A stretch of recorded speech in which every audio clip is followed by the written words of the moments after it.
ఇంకా గజ్వేల్లో కాంగ్రెస్ అనేది ఆల్రెడీ కుప్పకూలిపోయింది. ఏమున్నా నామకవాసి వాళ్ళు కాపాడుకునే ఉద్దేశంతో అక్కడ ఇక్కడ ఏదో చేసి హంగామా చేస్తున్నారు తప్ప కానీ మిగతా వాళ్ళదంతా దాని మీద పెట్టిన ఫోకస్ ఒక 10% 5% అన్న గ్రామాల మీద కానీ పట్టణాల మీద అభివృద్ధి మీద పెడితే ఇంకా బ్రహ్మాండంగా జరుగుతుంది తప్ప కానీ అంతకుమించి వీళ్ళు ఆరంభాలు చేసుకోవడం మేము ఉన్నాము అది అని చేసుకోవడం తప్ప కానీ అభివృద్ధిలో మాత్రం వాళ్ళు శూన్యం అయిపోయారు. ప్రజలు ఇంకొక వచ్చే 2 సంవత్సరాల్లో తెలిసిపోతుంది. తప్పకుండా బీఆర్ఎస్కి కంకణం కట్టేసి ఖచ్చితంగా బీఆర్ఎస్ మళ్ళీ గవర్నమెంట్ ఫామ్ చేయడం జరుగుతుంది. Thank you. పోలీస్ స్టేషన్ కూడా కూతవేటు దూరంలో ఉంది. ఇలాంటి ఘాతకం జరిగినా కూడా పోలీసులు లేట్గా స్పందించడం, అక్కడ లేట్గా రావడం, పూర్తి మొత్తంలో దాడి చేయడం కాంగ్రెస్ పార్టీ నేతలు ఎట్లా చూడొచ్చు అంటారు ఇదంతా? ఇప్పుడు పోలీసులు ఉన్నటువంటి వ్యవస్థ ఎలా ఉందంటే ఇప్పుడు వాళ్ళంతా పోలీస్ వ్యవస్థకు పక్కన పెట్టేసి వాళ్ళంతా కరుడు కట్టిన కాంగ్రెస్ కార్యకర్తల లెక్క పనిచేస్తున్నారు. ఆ పోలీస్ యూనిఫామ్ తీసేసి వాళ్ళు కూడా కండవలు కట్టుకుని వస్తే బాగుంటుంది. ఎందుకంటే ఒక పార్టీ ఆఫీస్ మీద ఒక ఎమ్మెల్యే క్యాంప్ ఆఫీస్ అనేది ఆయనకు ఒక ఉండాల్సిన రెసిడెన్సీ తప్ప కానీ అదేదో గవర్నమెంట్కి సంబంధించింది అలా ఏమి ఉండదు. ఆయనకు ఎమ్మెల్యేకి ఎనీ కైండ్ ఆఫ్ ఉన్నా కానీ ఎమ్మెల్యే క్యాంప్ ఆఫీస్ అనేది ఆయన ఉండడానికి రెసిడెంటల్.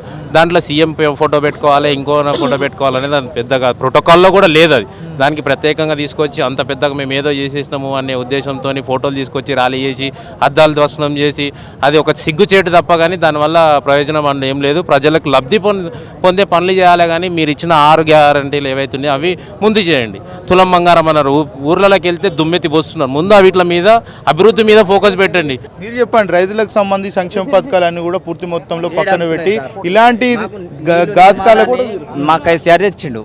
నీళ్లు నియమాలని కేసీఆర్ తెస్తే ఇప్పుడు నీళ్లు లేవు నీకు, రైతులకు యూరియా ఇచ్చే దమ్మే లేదు నీకు.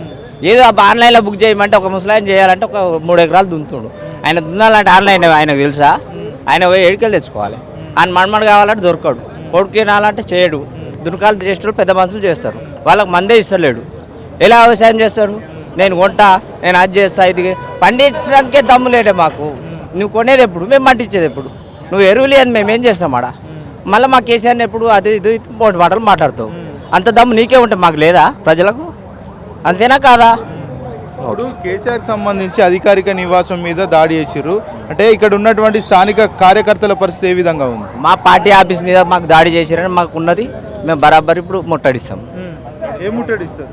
మా పార్టీ ఆఫీస్ అది, మా కేసీఆర్ పార్టీ ఆఫీస్ అది, మా ఆఫీస్ కాబట్టి మేము చేస్తాం. ఆయన సొంత భూమి కాదు, ఆయన సొంత పార్టీది కాదు అది. మేము చేసుకున్నాం, మా పార్టీది అది, మా కేసీఆర్ది. చిల్లరగాలు చేస్తారు, చిల్లరగాలు చేసే పని అది. రాజకీయం అంటే నువ్వు ఆల్రెడీ ఇలా నీకు రూలింగ్ పార్టీ వచ్చింది, ఇలా నువ్వు ఇక్కడ ఇన్ఛార్జ్ ఉన్నావు.